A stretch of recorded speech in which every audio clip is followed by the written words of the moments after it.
Hey friends, welcome back.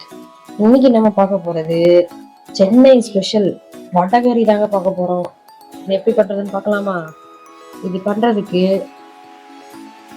இந்த கடலைப்பருப்பை 2 மணி நேரம் ஊற வச்சு எடுத்திருக்கோம். இப்போ இதை அடுத்து மிக்சி ஜார்ல போய் அரைச்சு எடுத்துட்டு வந்துடலாம். இதோ மிக்சி ஜார்ல அரைச்சு எடுத்துட்டு வந்தாச்சு. இந்த கன்சிஸ்டன்சில நல்லா அரைச்சு எடுத்து வச்சுக்கோங்க. இப்போ அரைச்சி வச்ச இந்த கடலை மாவை இட்லி பாட்டில் இந்த மாதிரி வச்சு அவிச்சு எடுத்து வச்சிடலாம். இதை ஒரு 10 நிமிஷம் வேக வச்சு எடுத்துக்கோங்க. இப்போ 10 நிமிஷம் போல ஆயிருக்கு. இது எல்லாமே வெந்திருக்கும். இப்போ எடுத்து பார்த்துடலாமா?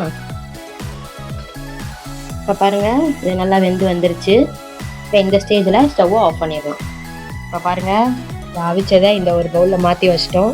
இப்போ இதை தண்ணி ஊற்றி லைட்டாக கரைச்சி வச்சுக்கலாம்.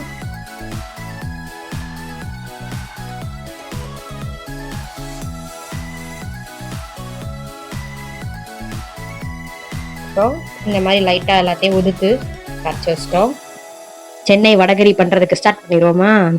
இப்போ ஒரு பேனில் ஒரு 2 டேபிள் ஸ்பூன் எண்ணெய் ஊற்றிக்கோங்க.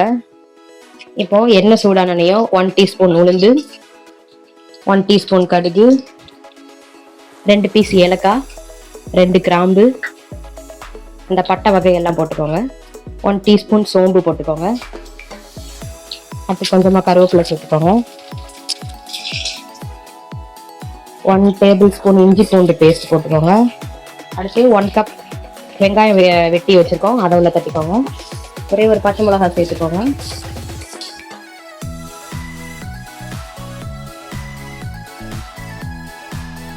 ஒரு தக்காளி அதை வெட்டி வச்சுருக்கோம், இப்போ அதையும் சேர்த்துக்கலாம். தேவையான அளவு உப்பு சேர்த்துக்கோங்க. 1 டீஸ்பூன் மஞ்சள் சேர்த்துக்கோங்க. நம்ம அந்த அவிச்சு வச்ச இந்த கடலைப்பருப்பு எல்லாத்தையும் உள்ள தட்டிடலாம். எல்லாத்தையும் மிக்ஸ் பண்ணி விட்டுக்கோங்க. கொஞ்சமாக கரம் மசாலா போட்டுக்கோங்க. 1.5 டீஸ்பூன் மசாலா பொடி போட்டுக்கோங்க.